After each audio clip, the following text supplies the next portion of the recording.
4. 다음 자료를 읽고 작성 방법에 따라 서술하시오. 4점. 2021년에 출제된 문제입니다. 가. 이사 등이 아래였다. 옛날 오제 시기에는 다스리던 땅이 사방 천리에 불과하였고 그 바깥의 제후나 이민족 가운데 오제에게 입조하는 이들도 있었고 입조하지 않은 이들도 있었는데 천자께서 통제하지 못하였기 때문입니다. 기억, 지금 폐하께서는 군사를 일으키어 적들을 물리치고 천하를 평정하여 니은, 해내에 군현을 설치하셨습니다. 그리고 디귿, 법령을 하나로 통일하시니 이는 역사 이래 처음 있는 일이며 오제도 이루지 못한 일입니다. 사기, 땡땡땡 본기. 나, 사건을 심리할 때에는 기록된 진술에 근거하여 사건을 추적하고 조사해야 한다. 그때 피의자를 고문하지 않고 사건의 진상을 밝혀내는 것이 상책이고 고문으로 진상을 밝히는 것은 하책이다. 피의자를 두렵게 하는 것은 바람직하지 않다. 운몽, 소우지, 출토, 죽간. 다. 파종하고 적정 시기에 비가 내려 이삭이 패면 그 토지의 면적과 아직 파종하지 않은 토지의 면적을 각각 측정하여 장부에 기입하고 즉시 서면으로 보고해야 한다. 강우량도 다소를 파악하여 즉시 보고해야 한다. 만일 한발, 폭풍 후, 침수, 메뚜기 떼 및 기타 해충 등의 재해로 곡식이 손상을 입은 경우에도 재해를 입은 토지의 면적을 보고해야 한다. 운몽, 수호지, 출토, 죽간. 작성 방법. 밑줄 친 니은 조치의 목적을 서술할 것. 나는 밑줄 친 디귿의 일부이다. 제자백과 중 나의 내용과 관계가 깊은 사상을 집대성한 인물을 쓸 것. 다의 정책을 실시하기 위해 밑줄 친 기억이 추진한 정책을 두 가지 서술할 것. 이 문제는 가나다 세계의 본문을 보시면 여러분이 좀 당황하실 겁니다. 나번과 다번에 나온 문장이 운몽수호지 진간이어서 여러분들이 수업 시간에 보기 쉽지 않은 문장이기 때문입니다. 먼저 가번은 사기, 땡땡땡 본기라고 되어 있는데 사기 진시황 본기입니다. 간단히 인용된 책 설명을 하면 사기는 전한 무제 시기에 사마천이 쓴 역사책입니다. 그리고 본문에 가는 이 가운데 진시황 본기의 일부입니다. 그리고 나번과 다번은 운몽수호지 진간입니다. 운몽수호지 진간은 1975년 중국 후베이성 운몽수호지에서 발굴한 무덤에서 출토된 진나라 시대의 죽간입니다. 죽간은 대나무에 쓴 문서를 뜻합니다. 중국에서 후한시대 환관이었던 채륜이 처음으로 종이를 발견하기 이전에 중국 사람들은 대나무, 나무, 비단 등에다 글씨를 썼습니다. 당시에는 흔한 재료가 대나무였기 때문에 대나무에다가 글씨를 쓴 다음 이거를 새겼죠. 이런 형식의 문서를 죽간이라고 합니다. 그래서 운몽수호지 진간은 후베이성 운몽 지역에서 출토된 진나라 시대의 문서들입니다. 문서는 크게 10종으로 나누게 되는데 편년기, 어서, 진율 18종, 효율, 진율잡초, 법률단문, 봉진식, 위리지도, 일서 등입니다. 편년기는 아마도 무덤의 주인이 활동했을 시기를 중심으로 해서 전국시대 진나라부터 진시황제가 통일한 이후에 전국 또는 이 지역에서 있었던 일들을 날짜순으로 연대기 순으로 쓴 글입니다. 어서는 당시 남군태수 등이라는 사람이 남군의 관리들한테 한 말을 적은 글입니다. 진율 18종과 효율, 진율잡초, 법률단문들은 당시 진나라 시대의 법률입니다. 봉진식은 주로 재판의 원칙, 재판을 진행할 때 필요한 조사, 대질신문 등등을 다룬 규칙과 판례를 묶은 것입니다. 치욕, 시목, 봉수, 유국, 복, 도자고 등등등 제목이 붙은 규정들이 지금 남아 있습니다. 일서는 지금의 달력이라고 볼 수 있습니다. 여기서는 두 가지 달력이 발견되었습니다. 이 시험 문제가 좀 어려운 문제는 아마 가에 나오는 내용은 개설서에서 여러분들이 대충 아는 내용인데 운몽수호지 진가는 주로 석사 박사 과정에서 배우고 일부는 이 운몽수호지 진간을 인용해서 논문을 쓰기도 합니다.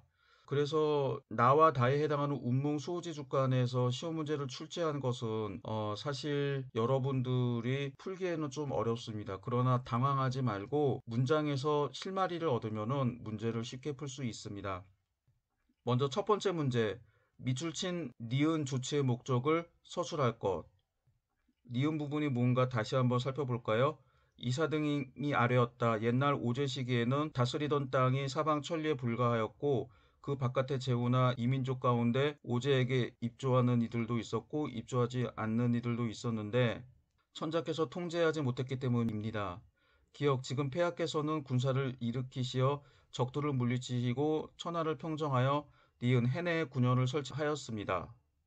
네, 그래서 여기서 해내의 군현을 설치한 목적을 쓰라는 건데 진시황제가 전국시대 육국을 정복하고 중국을 최초로 통일했죠.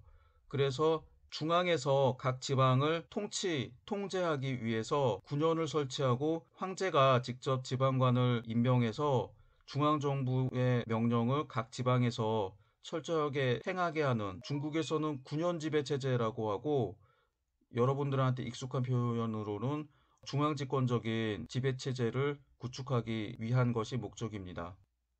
두 번째 문제입니다. 나는 밑줄친 디귿의 일부이다.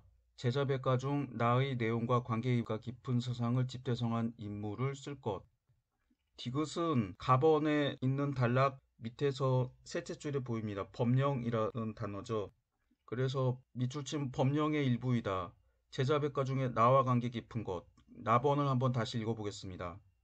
사건을 심리할 때에는 기록된 진술에 근거하여 사건을 추적하고 조사해야 한다. 그때 피의자를 고문하지 않고 사건의 진상을 밝혀내는 것이 상책이고 고문으로 진상을 밝히는 것이 하책이다. 피의자를 두렵게 하는 것은 바람직하지 않다. 여기 있는 글은 운몽수호지 출토 주간입니다. 구체적으로 말하면 운몽수호지 진간, 봉진식, 치옥에 해당하는 내용입니다. 앞에서 간단하게 설명한 것처럼 봉진식은 재판과 관련된 규칙과 실제 판례 등을 다루고 있습니다. 그래서 이 글이 운몽수호지 출토 주간 가운데서 봉진식, 치옥 임을 알면은 답을 작성할 수 있습니다. 모르더라도 여기서 실마리를 찾아야 되는데 나에 있는 글을 읽어보면 재판에 대한 내용입니다. 재판을 하기 위해서는 법률을 공부해야 되죠. 그래서 이 내용이 제자백과에 있는 사상 중에서 어디에 해당하는지 약간 모호하게 합니다만 법률에 따른 재판을 다루고 있기 때문에 법가라고 하는 것을 여러분들이 눈치채셔야 됩니다. 그래서 이 문장에서 실마리가 되는 말은 나에는 보이지 않고 문제에 있습니다. 문제에서 나의 내용과 관계가 깊은 사상을 집대성한 인물을 쓸 것이라고 되어 있는데 여기서 실마리가 되는 말이 집대성입니다. 제자백과 중에서 자기네 학파 또는 전체 학문을 집대성했다라고 말할 수 있는 인물은 크게 3명입니다.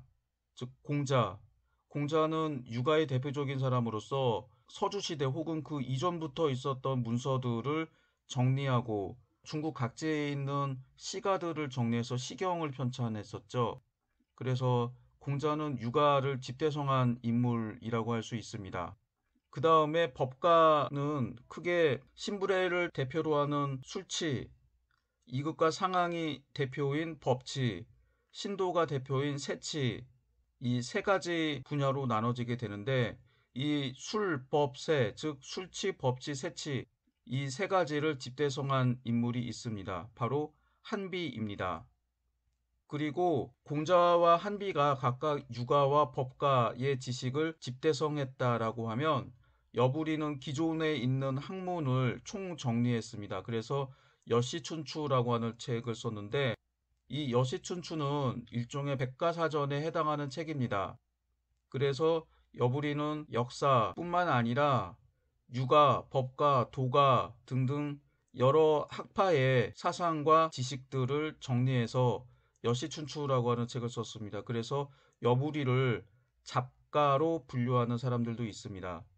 그래서 이 3명인데 아마 여러분들이 수업 시간에 제자백가의 사상 가운데에서 여러 분파의 사상 또는 지식 내용을 집대성한 인물은 한비라고 배웠을 것입니다.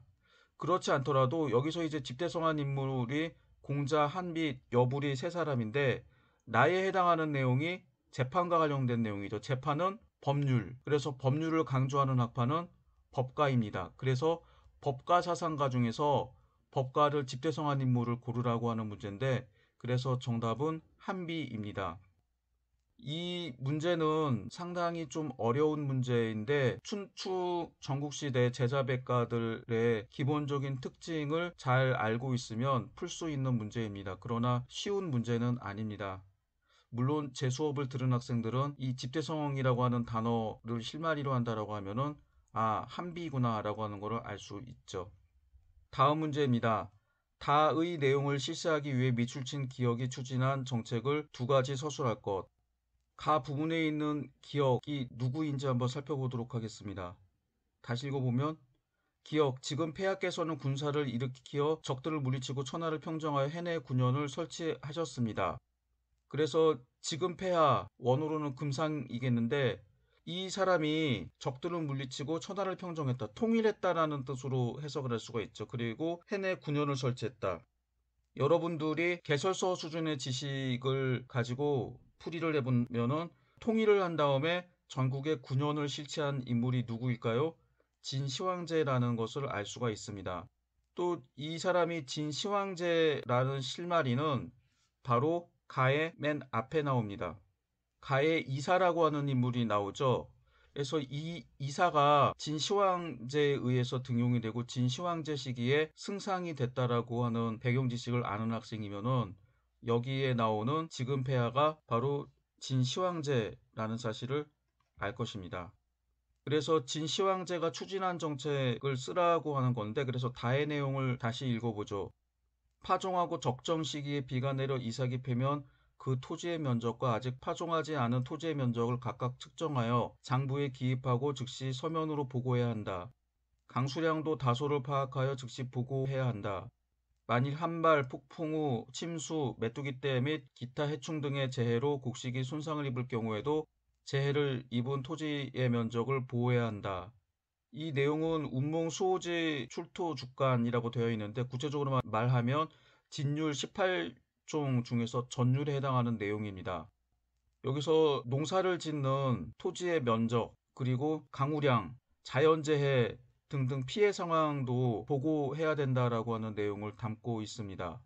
그래서 좀 너무나 좀 막막하죠. 진시황제가 추진한 정책, 여기에서 어떤 내용일까? 진시황제가 어떤 정책을 추진했나 생각을 좀 해보면은 지방에 군현을 설치했다. 그리고 도량형, 법률, 문자 등을 통일했다. 분서경유를 실시했다. 우리나라 사람들은 만리장성이라고 하는 장성을 수축했다. 그 밖에 장성뿐만 아니라 자기 무덤인 여산릉과 아방궁 등을 지었다 등등등이 있는데 여기 있는 내용 가지고 답이 어떤 것일까 생각을 할 텐데 여러분이 기존에 암기하고 있는 진시황제 정책 가운데 답이 있습니다. 그래서 여기서 실마리가 되는 내용이 뭘까? 답원에 여러분이 보시고 있는 지문에서 두 번째 줄 토지의 면적이라고 하는 게 나오죠. 그리고 강우량도 다소 파악해야 된다. 토지의 면적을 보고해야 된다라고 하는데 토지의 면적을 보고하려고 하면은 당시에 도량형으로 측정을 하겠죠. 이 당시에는 토지의 면적을 무라고 하는 단어로 사용했습니다. 여기서 토지의 면적과 강우량을 길이 혹은 부피로 계산을 해서 보고해야 되는데 여기에 이제 힌트가 있는 거죠. 그런데 전국시대의 진나라를 제외한 나머지 6국마다 도량형이 달랐는데 서로 원래 사용하던 도량형으로 보고하게 되면은 보고를 수합한 사람이 정보를 오독할 수 있죠. 그래서 가장 중요한 게 토지의 면적을 하나의 기준, 표준, 즉 진나라의 도량형으로 통일하는 것, 이런 것들을 보고하기 위해서는 도량형을 통일해야 된다라고 하는 것을 알 수가 있습니다. 그 다음에 세 번째 줄부터 네 번째 줄을 보시면은 서면으로 보고해야 된다라고 되어 있습니다. 그리고 서면이라고 하는 글자는 없지만 그 밑에 줄에도 강우량도 다소를 파악하여 즉시 보고해야 된다. 그리고 마지막에도 토지의 면적을 보고해야 된다. 그래서 공통으로 보고해야 된다라고 하는데, 특히 중국에서는 문서행정, 모든 행정적인 사항은 문서로 적어서 보고하는 게 기본이었습니다. 문서로 보고해야 되면 글씨를 써야 되는 거죠. 그런데 마찬가지로 진나라의 한자 서체와 다른 육국의 한자 서체가 달랐습니다. 즉 같은 글자라고 하더라도 상형 문자 같은 경우는 글자가 같을 수는 있지만 서로 다른 글자가 있을 수밖에 없죠.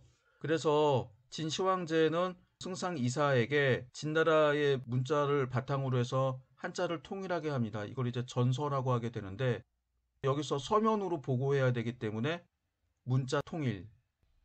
사실 이 문제는 배경 지식에 따라 좀 답이 달라질 수가 있어요. 그래서 답안에 해당하는 내용에서는 보고해야 된다라고 하는 거에 초점을 맞추게 되면은 각 지방에서 경제 문제 등 주요한 사항들을 중앙정부에 보고하는 것을 상계라고 합니다.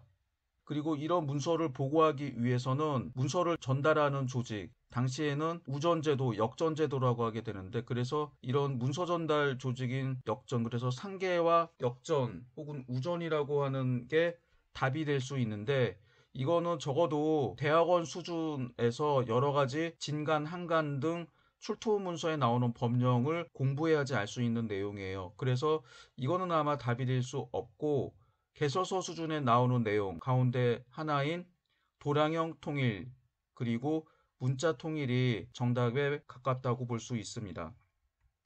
앞에서 2021년 보대사 기출문제와 답을 간단하게 풀이해봤습니다.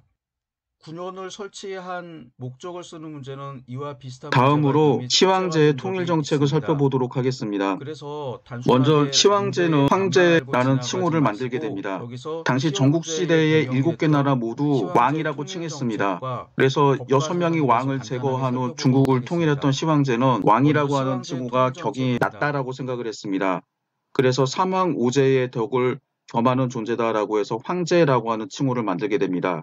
그리고 원래는 나라고 하는 1인칭 대명사였던 짐을 황제만이 사용할 수 있는 단어로 바꾸게 됩니다. 이 다음부터 짐은 황제만 사용하는 단어가 됩니다.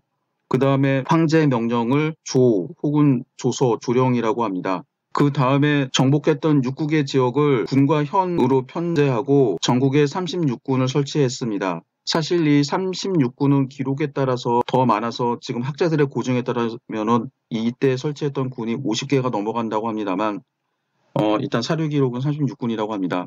그래서 시황제가 전국을 군현으로 편제하고 지방관을 임명하게 되는데, 이런 지배체제를 군현지배체제라고 합니다.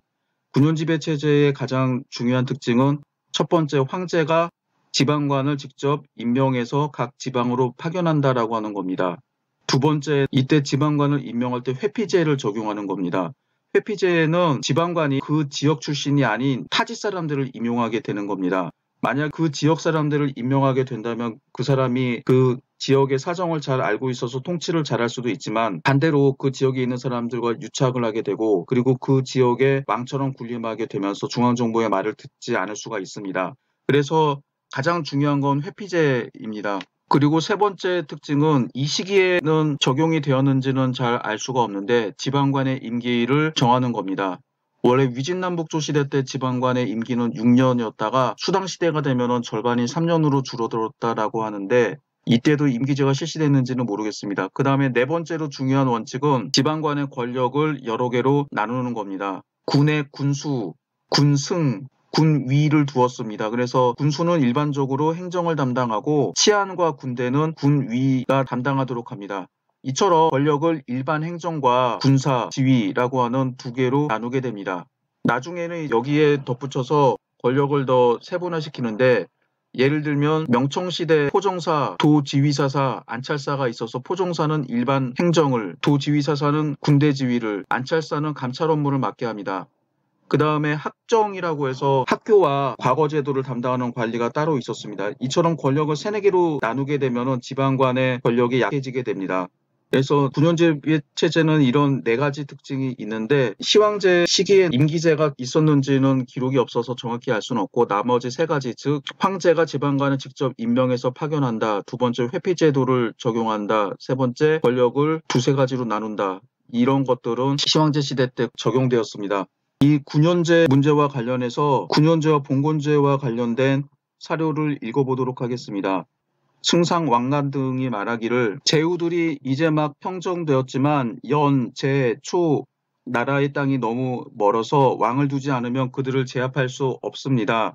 청컨대 황자들을 왕으로 세울 것을 윤허하여 주시옵소서라고 하였다. 시황제가 군신들에게 이 의견을 상의하도록 하자 군신들이 모두 그것이 유리하다고 여겼으나 정의 이사가 다음과 같이 이 의의를 제기하였다.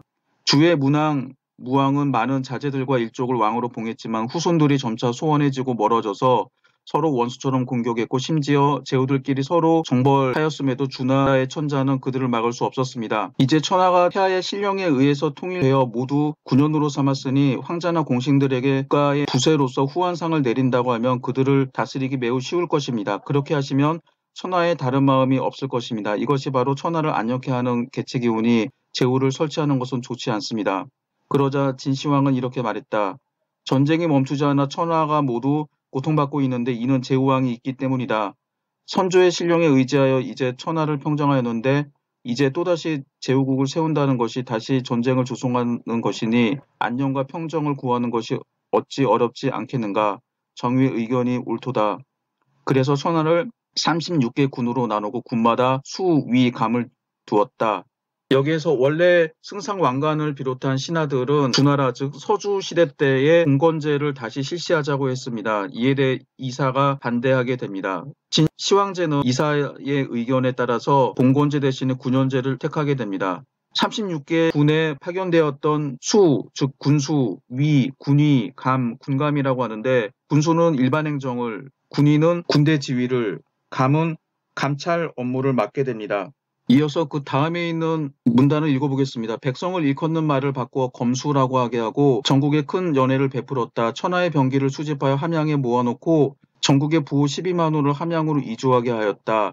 조묘, 장대궁, 상림원이 모두 위수의 남쪽 언덕에 있었다. 이것들은 진나라가 제후들을 평정할 때마다 그 나라의 궁실을 모방하여 함양의 북쪽 산기슭에 지은 것인데 남쪽으로는 위수가 흐르고 옥문 동쪽에서 경수 위수에까지 이르며 궁전 사이에 구름다리와 주각이 서로 이어져 있으며 제후들에게서 뺏은 미인과 종고가 이곳을 메우고 있었다. 사기 진시황 본기. 여기에서 진시 황제가 했던 정책들이 모두 있습니다. 하나하나 설명해 보도록 하겠습니다. 이때에 했던 가장 중요한 게 각종 규격을 통일하는 조치였죠. 그래서 도량형, 문자, 화폐, 수레폭 등을 통일하게 됩니다.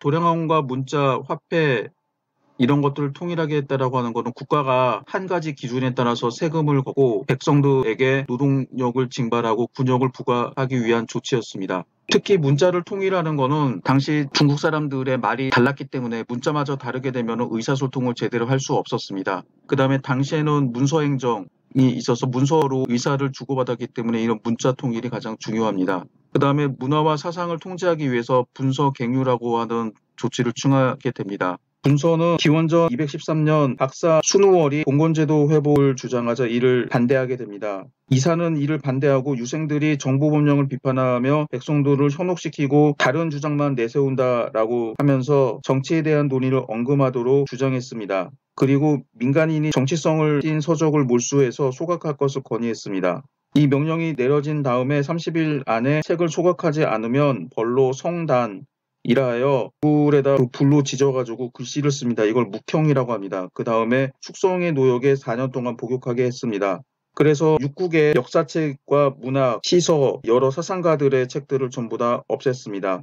그리고 진나라의 역사책과 의학, 그다음에 복서라고 해서 점치는 책, 농사 짓는 법에 대한 책들은 없애지 않았습니다. 실생활에 필요했기 때문이죠. 여기서 제자백가의 책을 전부 다 없애게 됐는데 그러면 법과를 제외한 유가, 도가, 묵가 이런 책들을 어떻게 해서 지금까지 살아남을 수 있었을까요? 이거는 두 가지 이유가 있습니다. 첫 번째는 진나라가 통일한 지 얼마 안 돼서 바로 망했다라고 하는 점입니다. 두 번째는 이때 사람들이 책은 없애도 책에 있는 내용을 머릿속에 암기하고 있었습니다. 만약에 진나라가 오랫동안 지속이 됐었으면은 머릿속에 책으로 암기하고 있었던 사람들이 죽으면 지식이 없어졌을 텐데 진나라가 바로 망하게 되자 이런 내용들을 암기하고 있던 사람들이 자기 암기하고 있던 내용을 구술하였고 이렇게 구술해서 만들어진 텍스트가 지금까지 남아있는 사서입니다. 그 다음에 갱유는 기원전 212년에 발생했습니다. 시황제는 원래 미신을 잘 믿고 자기가 불로장생, 즉 영원히 죽지 않기를 바래서 방사들을 해외로 파견해서 신성과 불사약을 구하도록 했으나 이들은 전부 시황제를 상대로 해서 사기를 치게 됩니다. 그리고 방사 후생, 노생이 시황제 행위에 불만을 품고 시황제를 비난하면서 도망쳐버렸습니다. 이에 열받은 시황제가 방사들을 탄압했던 게 갱유입니다. 이때에 함양성에 있던 유생들 460명을 전부 다 생매장시켰다라고 합니다. 그래서 여기서 유생이라고 해서 유학자를 탄압한 것처럼 생각되지만 실제로는 방사들, 즉 시황제를 상대로 사기치려고 했던 사람들을 전부 다 제거한 것인데 사실 분서라고 하는 것은 명백한 사상 탄압입니다만 갱유는 사기꾼들을 전부 다 죽여버린 거기 때문에 이거를 사상 탄압으로 보기는 조금 어렵지 않을까 생각합니다. 그 다음에 시황제는 제나라 사람이었던 추연이 오덕종시설을 헌상하자 이 학설을 채택하게 됩니다. 이 오덕과 관련된 문장을 한번 읽어보도록 하겠습니다. 시황제는 오덕이 순환 반복한다는 순서를 고찰하여 주나라는 화덕을 얻었는데 진나라가 주나라를 대신했으니 주나라의 화덕이 이기지 못하는 수덕을 따라야 한다고 여겼다. 그리하여 이제는 수덕의 시작이니 1년의 시작을 바꾸고 조정의 하례식도 모두 10월 초하루에 거행하였다. 의복, 깃발, 부절의 색은 모두 검은색을 숭상하였다. 수는 6을 기초로 하였으니 부절, 법관은 모두 6지로 규정하고 가마의 너비도 6자로 정했으며 6자를 일보라고 하고 수레 한 대를 6마리의 말이 끌게 했다. 황하를 덕수라고 계명하여 수덕의 시작을 나타냈다. 강이라고 어목하며 모든 일을 법에 의해서 결정하고 각박하고 인의, 은덕, 우호 따위가 없어야 오덕의 명수에 부합한다고 여겼다. 그래서 법령을 엄하게 하여 법을 어긴 자는 오랫동안 죄를 용서받지 못했다. 여기서 보신 것처럼 1년의 시작을 1월이 아닌 10월로 바꾸고 그래서 새해의 시작이 1월 1일이 아닌 10월 1일이 됩니다. 그 다음에 흑색, 숫자는 6을 강조하고 진나라는 수덕을 따른다라고 하게 됩니다. 시황제는 대규모 토목공사를 시행하였습니다. 장성, 아방궁, 여산릉 등을 만들었는데 100여만 명을 동원했다라고 합니다. 여산릉 주변에서 발견이 된 백마용 갱만 하더라도 엄청난 규모입니다. 여산릉은 높이 100m, 둘레가 2km 정도 되는 능이라기보다도 산 정도가 됩니다. 그리고 시황제는 여러 지방들을 돌아다녔습니다. 이거를 순행이라고 합니다. 시황제는 모두 5차례에 걸쳐서 중국 각지를 돌아다녔습니다. 사실 중국에서는 황제나 왕이 지방을 돌아다니는 일이 그리 흔한 일은 아니었습니다. 이처럼 순행을 했던 목적은 몇 가지가 있는데 가장 중요한 거는 특히 육국 지역에 있는 백성들에게 천하를 지배하는 황제의 존재를 각인시키는 것입니다. 그래서 시황제, 황제의 위엄을 그들에게 알림으로써 이들을 복속시키는 심리적인 전략이었습니다. 그러나 그것보다 더 중요한 것은 시황제가 주로 순행했던 지역들을 보게 되면은 옛날에 연나라와 제나라의 해안가 지역이었습니다.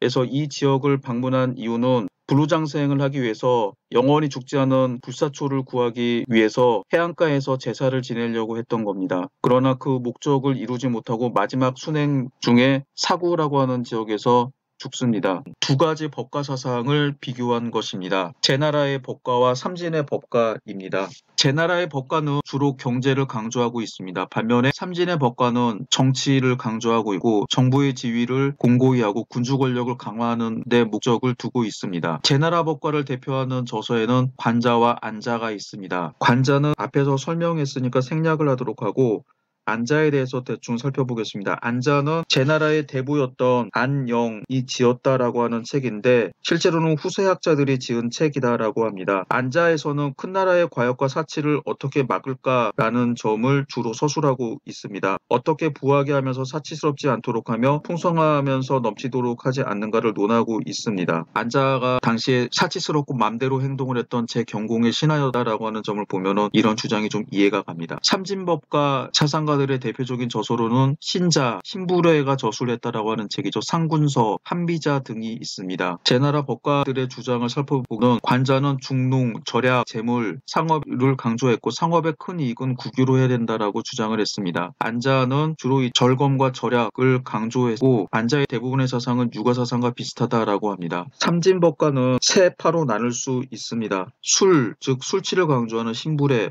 법치를 강조하는 이극과 상황, 세치를 강조하는 신도 이 세 가지가 있고 이 술, 법, 세를 집대성한 한비가 있습니다. 첫 번째 술을 강조한 학파입니다. 술은 권모로서 신하를 통솔하고 충신과 간신을 나누며 상벌을 내리고 신하들을 두렵게 하여 잘못을 저지르지 못하도록 하였습니다. 이 일파의 대표는 상왕과 같은 시대 사람인 한나라의 재상 신부래입니다. 그는 정나라의 신하였지만 한소후가 신부래를 기용하여 재상으로 삼았습니다. 신부래는 안으로 정교를 닫고 밖으로는 제후에 대처했는데 모두 15년 동안이었습니다. 신부래는 신자 2편을 저술했으나 지금 남아있지 않고 그의 통치술은 한비자에 간접적으로 서술되어 있을 뿐이라고 합니다. 다음으로 법을 중시하는 학파입니다. 법률을 제정해서 그것을 근본으로 삼고 엄한 형과 중한 상을 수단으로 삼아 철저하게 실행하도록 주장했습니다. 전국 초기 이극과 중기의 상황이 대표적인 인물입니다. 이극은 위 문호를 섬긴 일이 있었고 상황은 진 효공을 섬겼습니다. 그래서 위 나라와 진나라가 강성한 국가가 돼서 국위를 떨치게 되었습니다. 이극은 이자 32편을 저술했으나 오늘날 전해지지 않고 있습니다. 상황의 상군서 24편이 있지만 상황이 쓴 글은 아니다라고 합니다. 다음 세를 강조한 학파입니다. 대표적인 인물이 신도입니다. 세를 강조한 학자들은 특별히 군주에 있어서 권위를 중요시하고 군주는 마땅히 정부의 권위를 장악해야만 백성을 호령할 수 있고 복종할 수 있다고 생각했습니다. 이파의 대표적인 인물은 조나라 사람 신도였습니다. 그는 맹자와 같은 시대 사람인데 11혼을 지은 적이 있으나 이 역시 전해지지 않고 있습니다. 현재 남아있는 신자는 위서라고 합니다. 이 세 개 학파의 학설을 집대성한 인물이 바로 전국 말년의 한비입니다. 한비의 학설은 체를 체로 삼고 법과 수를 용으로 삼았으며 도가의 무의 사상을 흡수하여 법과 사상이 가장 완전한 체계를 이루도록 하는데 공헌했습니다. 요약하면 제나라 법가는 주로 경제 문제를 강조했고 제나라의 부국강병에 큰 영향을 주었습니다. 삼진의 법가는 위한조를 삼진이라고 하죠. 삼진의 법가는 위한조 세나라뿐만 아니라 진나라에 영향을 주었습니다. 그리고 이 네 나라의 부국강병에 크게 기여하게 됩니다.